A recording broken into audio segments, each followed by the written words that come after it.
All right, we are going to continue on our little journey through Spanish colonization by looking at some of the challenges and how the Spanish governed their new American empire. So, these European powers are all actively seeking to challenge the Spanish. The English are going to send pirates and privateers to try to intercept and seize Spanish treasure ships. Excuse me.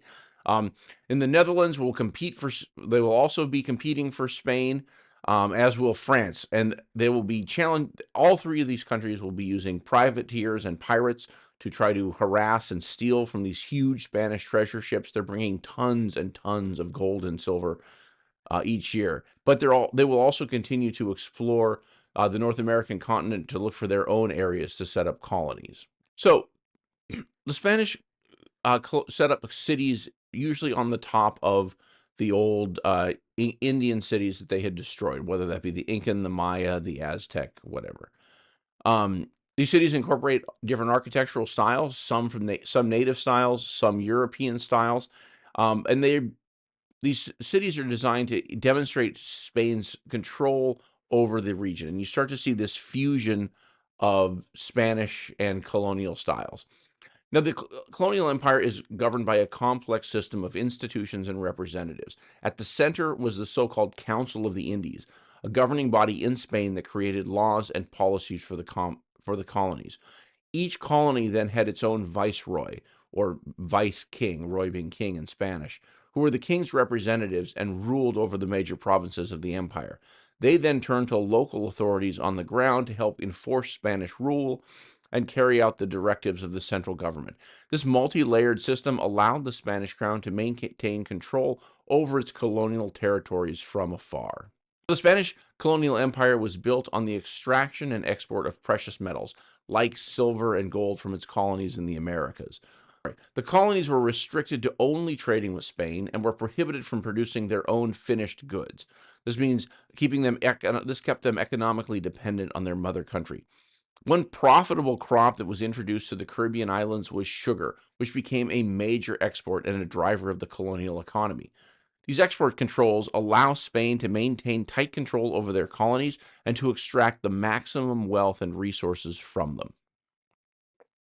To do this, they set up what becomes known as the encomienda system. Under this system, natives are forced to work in terrible conditions, often in mines extracting silver and gold. This leads to population decline, disease, and starvation. The conquistadors exploit the native workforce, and the system has devastating consequences for the indigenous populations, causing a massive population decline through overwork, disease, and malnutrition. It was a deeply unjust and oppressive system that prioritized the economic interests of Spain and the colonists over the well-being of the native peoples. One man who protested this system was a man named Bartolome de las Casas. He was a Catholic priest and an influential figure who plays a pivotal role as a Latin American activist. Now, as an activist, he condemns the cruelty and the exploitation of the encomienda system. He thought that the native people were being treated way too harshly. And in order to save them, he is actually one of the people who argue that the Spanish colonies should start bringing in African slaves in order to spare the native populations. He thought that Africans, most of whom are working on these sugar plantations, knew how to raise sugar because sugar is an African crop.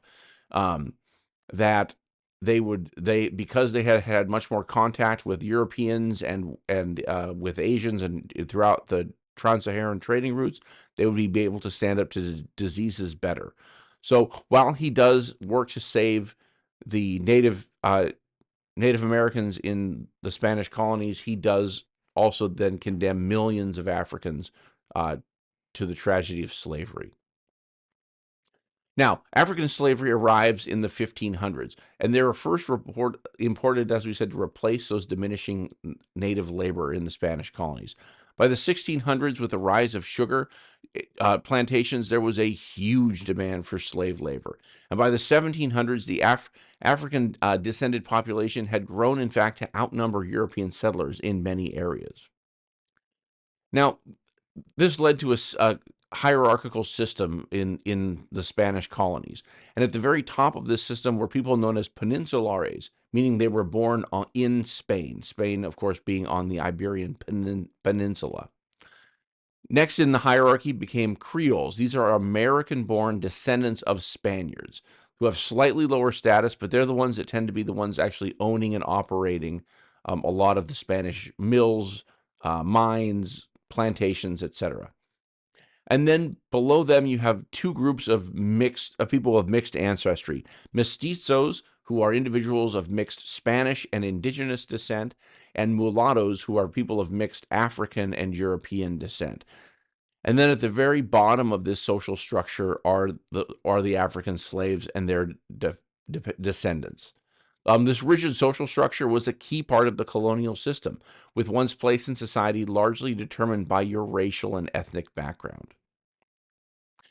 Now, in this new soup of European, African, and Native American context, you get great cultural blending, as the region led to diverse agricultural landscape with European and native building styles being combined. Daily life also reflects this cultural fusion, as traditions from different backgrounds are integrated into the food, the clothing, and the customs. And similarly, the introduction of Catholicism incorporates some existing native religious beliefs and practices. If you spend any time in South America, you can find that a lot of times churches will be built on for the holy sites for Native people. Even in fact, the way, if any of you have ever gone to adoration of the Blessed Sacrament, the thing we put the Eucharist in, or the bread, looks like a sunburst. That's because many of the Central American and natives in the Spanish colonies worshipped the sun god, and so they put Jesus in the sun, um, as a way to move the population from their native religions into Catholicism. Colonization of the Americas brought immense wealth and global power to the Spanish Empire. The colonial expansion also led to profound demographic and cultural changes across the Americas. The native populations suffered devastating population declines and severe disruption of their traditional ways of life under Spanish rule. The legacy of the Spanish colonization is complex and often contentious. It's with impacts that are still being felt today. So thanks for tuning in to the second part of the lecture on the Spanish colonization, and I hope that you have a great day.